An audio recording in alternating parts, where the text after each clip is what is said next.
السلام علیکم ورحمۃ اللہ وبرکاتہ۔ مسلمان کے لیے مایوسی گناہ اور ناامیدی کفر ہے۔ انسان کو مایوس نہیں ہونا چاہیے۔ سامان سے لدا ہوا ایک بحری جہاز محو سفر تھا کہ تیز ہواؤں کی وجہ سے الٹنے لگا۔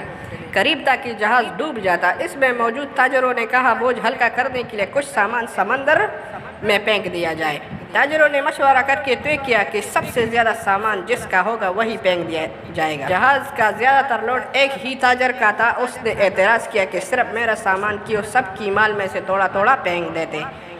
انہوں نے زبردستی اس نئے تاجر کی سامان سمیت سمندر میں پھینک دیا۔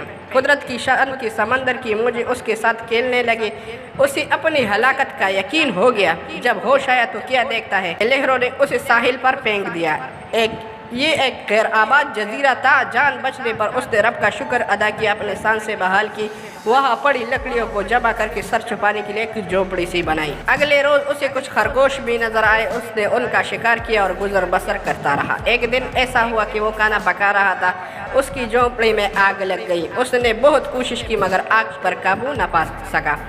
اس نے زور سے پکارنا شروع کیا، تو نے مجھے سمندر میں پھینک دیا، میرا سارا سامان غرق ہو گیا، اب یہی جھونپڑی تھی، میری کل کائنات تھی، اسی بھی جلا کر راکھ کر دیا، اب میں کروں گا کیا؟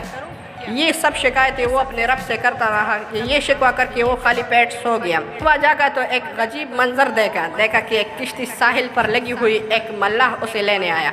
اس نے ملاحوں سے پوچھا تمہیں میرے بارے میں کیسے پتا چلا؟ انہوں نے جو جواب دیا اس سے تاجر حیران رہ گیا۔ ملاحوں نے کہا کہ ہمیں پتا تھا کہ یہ جزیرہ غیر آباد ہے، لیکن دور سے دھواں اٹھتا ہوا نظر آیا تو سمجھے شاید کوئی یہاں پھنسا ہوا ہے جسے بچانا چاہیے، اس لیے ہم تمہارے پاس آئے۔ پھر تاجروں نے اپنا پورا قصہ سنایا تو ملاحوں نے یہ کہہ کر اسے مزید حیران کر دیا کہ جس جہاز سے تمہیں سمندر میں پھینک دیا گیا وہ آگے جا کر غرق ہو گیا۔ یہ سن کر تاجر سجدے میں گر گیا، رب کا شکر ادا کرنے لگا اور کہا کہ پاک ذات ہے وہ ذات جس نے مجھے بچانے کے لیے تاجروں کے ہاتھوں سمندر میں پھینکوایا۔